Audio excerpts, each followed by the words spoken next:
का वर्तमान संकट। नमस्कार दोस्तों, आइए आज इस विषय पर चर्चा करते हैं।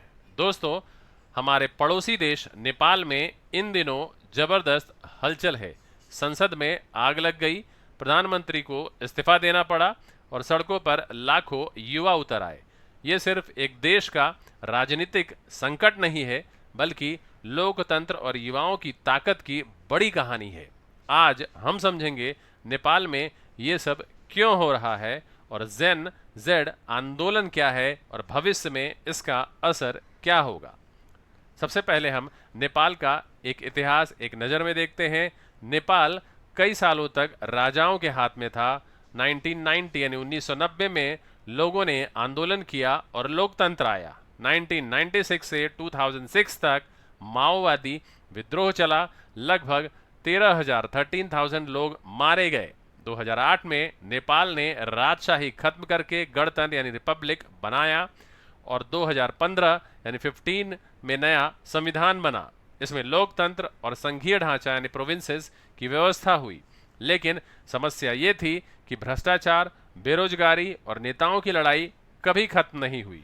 अभी वर्तमान में क्या हो रहा है तो सोशल मीडिया पर बैन लगा दिया गया है। नेपाल सरकार ने कहा कि फेसबुक, टिकटॉक जैसी कंपनियां नियम नहीं मान रही, इसलिए इन्हें बंद किया। लोगों ने इसे बोलने की आज़ादी पर हमला माना। जेन जेड प्रोटेस्ट क्या है, युवा आंदोलन। अब सवाल उठता है जेन जेड कौन है। तो जेन जेड मतलब ये पीढ़ी जो 1997 के बाद पैदा हुई है, यानी आज के 18 से 25 साल के युवा। ये इंटरनेट, सोशल मीडिया और ग्लोबल सोच वाली पीढ़ी है। इन्हें पारदर्शिता, स्वतंत्रता और अवसर चाहिए। नेपाल में ज़्यादातर प्रदर्शनकारी यही जेन जेड युवा थे। गुस्से की असली वजह क्या थी? सिर्फ सोशल मीडिया नहीं, बेरोजगारी, भ्रष्टाचार, भाई भतीजावाद यानी नेपोटिज्म और नेताओं की जवाबदेही की कमी ने आग में घी डाल दिया। हिंसा और टकराव हुई, यानी संसद भवन और सरकारी दफ्तरों में आग लगाई गई। पुलिस और प्रदर्शनकारियों में भिड़ंत हुई, गोलीबारी हुई, 50 से ज़्यादा लोग मारे गए, हजारों घायल हो गए। राजनीतिक बदलाव आया, प्रधानमंत्री केपी ओली को इस्तीफा देना पड़ा, संसद भंग कर दी गई। अब अंतरिम प्रधानमंत्री बनी सुशीला कार्की, नेपाल की पहली जो महिला प्रधानमंत्री हैं, और नए चुनाव मार्च 2026 में होंगे। ये मामला क्यों इतना बड़ा है? तो लोकतंत्र की परीक्षा। तो नेपाल तय कर रहा है कि लोकतंत्र मजबूत हो गया या फिर टूट जाएगा। युवाओं की ताकत की बात करें तो नेपाल की आधी आबादी 30 साल से कम उम्र की है। जब यही युवा गुस्से में हैं तो इसका मतलब है कि सिस्टम में गहरी समस्या है।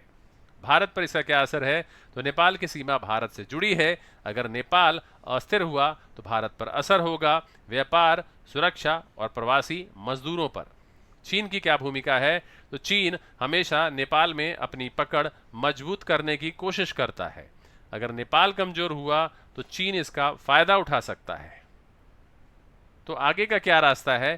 तो युवाओं की आवाज़ सुननी चाहिए। सिर्फ कानून और बंदिशें लगाने से समस्या हल नहीं होगी। सरकार को युवाओं से संवाद करना होगा। नौकरी और शिक्षा पर भी ध्यान देना होगा। बेरोजगारी कम करने के लिए नए अवसर और स्किल ट्रेनिंग भी जरूरी है। आज़ादी का सम्मान करना होगा। सोशल मीडिया को बंद करने से समस्या बढ़ेगी। बेहतर होगा नियम बनाए जाएं, लेकिन लोगों की आज़ादी बनी रहे। स्थिर राजनीति।